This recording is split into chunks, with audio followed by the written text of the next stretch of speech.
President-elect Donald Trump meeting with Martin Luther King III today. And once again, the media caught fanning the flames, trying to create a problem where there might not have been one. Watch this. We did have a very constructive meeting. Representative Lewis still has the scars from the march on Selma. Were you offended by the president-elect's tweet? In the heat of emotion, a lot of things get said on both sides. A woman came in here last week and told me he's going to have black people up against the wall, both literally and figuratively. He is going to represent Americans. He said that over and over again. Isn't there something that just cuts to your core when you hear the president-elect refer to John Lewis as all talk and no action? We've got to move forward. We can't stay on. I mean, people are literally probably dying. Joining me now, Caitlin Huey-Burns, Ford O'Connell, and Rachel Campos-Duffy. Rachel, I got to tell you, it felt like the old playground scene when one group would try to nudge and start a fight between two kids.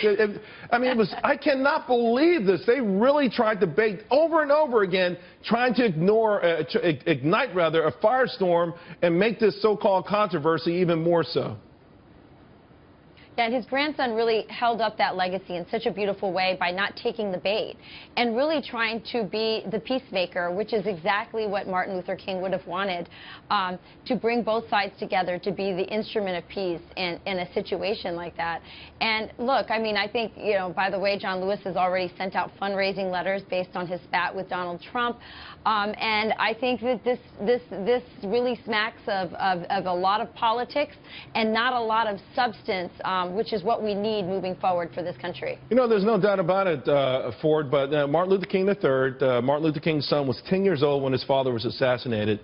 I appreciate the fact that he could have gone down either direction, but he took the high road in life to keep his father's legacy alive. And we saw it on display today, but we also saw on display as a mainstream media that's no longer concerned in reporting news, as opposed to creating issues, and particularly when it comes to President-elect Donald Trump.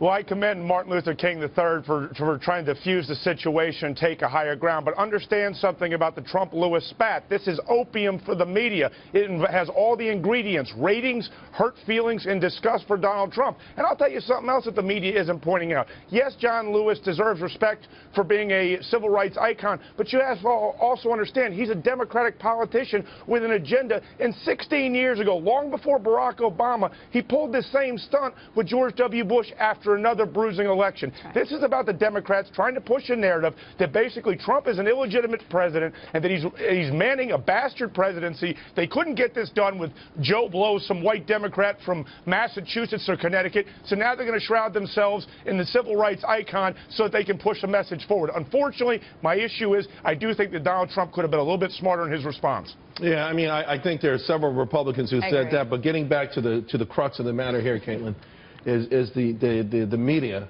at war with Donald Trump during the election, and since, I mean, this is on full display. They baited him. They asked him 3 times. They framed a question that, hey, in such a way, they were inciting or trying to incite something there that could have, to Ford's point, become a bigger story. Well, there are certainly so many instances where Donald Trump has been baited by Democrats, by some questions perhaps, and he has certainly taken the bait. I think this is a different kind of issue, though, just given the historical nature of it, right?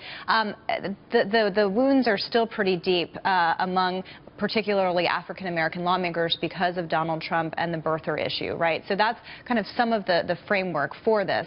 But yes, Donald Trump also knows that by responding to this, he drives an entire news cycle. And that's what a lot of his tweets are certainly about. But by the same token, though, what the media was saying to Martin Luther King III in that lobby is that, hey, Donald Trump disrespected John Lewis's record in civil rights.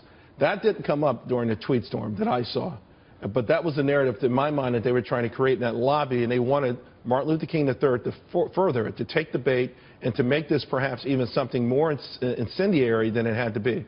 Well, I think, again, this is a very emotional kind of issue. I think the real questions surrounding this Lewis issue and the back and forth between it is this question of, is Lewis and his comments about the legitimacy of this president, does that reflect the broader views of the Democratic Party? I'm not sure they're there yet, but there have been very public remarks about questioning the outcome of the election in various degrees. So I think that's the big story we have to be watching. sorry, we got to leave it there. Thank you all very much. Well,